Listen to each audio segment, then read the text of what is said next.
नमस्कार, आप देख रहे हो जनक पर, आपके साथ मैं आंचल श्रीवास्तव। दिल्ली देश की सबसे बड़ी अदालतों में से एक के बाहर आज इंसाफ की आवाज गूंजती दिखी। हाथ में तख्तियां, आंखों में आक्रोश और दिल में बस एक ही सवाल, क्या इस देश में बलात्कार के दोषियों को इतनी आसानी से राहत मिलनी चाहिए?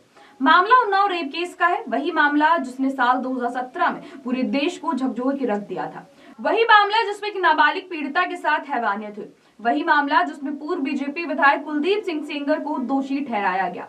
लेकिन अब दिल्ली हाईकोर्ट के एक फैसले ने एक बार फिर उस पुराने जख्म को हरा कर दिया। हाईकोर्ट द्वारा कुलदीप सिंह सेंगर को सशर्त जमानत दिए जाने के बाद पीड़िता परिवार और महिला संगठनों में भारी आक्रोश देखने को मिल रहा है। शुक्रवार को दिल्ली हाईकोर्ट के बाहर दर्जनों लोग इकट्ठा हुए हैं। प्रदर्शन शांतिपूर्ण था, लेकिन नारों में दर्द था और आंखों में इंसाफ की तलाश थी। सबसे भावुक पल तब आया जब पीड़िता की मां खुद सामने आई। उन्होंने कहा है कि हाईकोर्ट के फैसले से उनका भरोसा टूट गया है।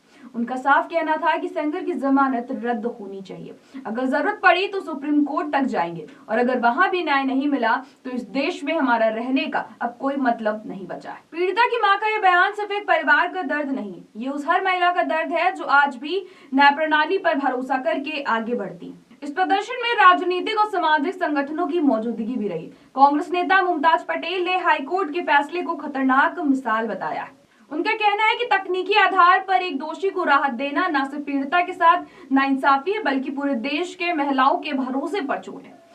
महिला अधिकार कार्यकर्ता योगिता भयाना ने भी कड़ा संदेश दिया है। उन्होंने कहा है कि लड़ाई किसी पार्टी या विचारधारा की नहीं है, ये लड़ाई उस बेटी की है जिसे न्याय दिलाना संविधान की जिम्मेदारी है। उन्होंने साफ चेतावनी दी है कि अगर सुनवाई नहीं हुई तो आंदोलन तेज किया जाएगा। दरअसल उन्नाव रेप केस सिर्फ एक केस नहीं है, ये उस सिस्टम की परीक्षा है जहाँ ताकतवर आरोपी और कमजोर पीड़िता आमने सामने खड़े होते हैं। अब बड़ा सवाल यही है, क्या दोषी को जमानत देना न्याय की प्रक्रिया का हिस्सा है या फिर पीड़िता के जख्मों पर नमक? पीड़िता पक्ष साफ कर चुका है कि वो सुप्रीम कोर्ट का दरवाजा खटखटाएगा। आने वाले दिनों में ये मामला एक बार फिर देश की सबसे बड़ी अदालत तक पहुंचेगा। लेकिन तब तक हाईकोर्ट के बाहर गूंजती ये आवाजें हमें याद दिला रही हैं कि न्याय सिर्फ फैसलों से नहीं बल्कि भरोसे से चलता है और आज उस भरोसे को बचाने की लड़ाई सड़कों पर लड़ी जा रही है। तो ऐसे देश और दुनिया की बड़ी खबरों पर नजर रखने के लिए आप जुड़े रहिए जनक के साथ। नमस्कार।